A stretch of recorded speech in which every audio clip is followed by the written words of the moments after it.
মা, বাবা এমন কাশছে কেন? বাবা, তোমার কি হয়েছে? অফিসে একটু ঠান্ডা লেগে গেছে মা। এই শোনো, আর দেরি করো না, এক্ষুনি ডাক্তারের কাছে চলো। করোনা ভাইরাস নাকি সব হচ্ছে চারিদিকে, মহামারীর আকার নিচ্ছে। হ্যাঁ, সারা বিশ্বে 100টিরও বেশি দেশে এই রোগ ছড়িয়েছে।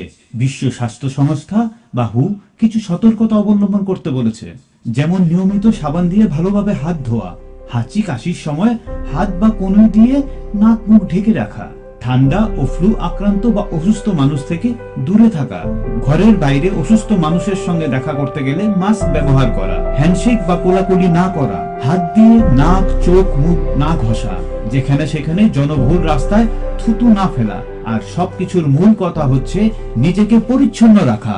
আচ্ছা ডাক্তার বাবু, এই করোনা ভাইরাসের লক্ষণ কি? করোনা ভাইরাস সংক্রমণের প্রধান লক্ষণ হলো শ্বাস নিতে কষ্ট হওয়া, জ্বর ও কাশি। সবকিছুর মূল কথা হলো নিজেকে পরিষ্কার ও পরিচ্ছন্ন রাখা।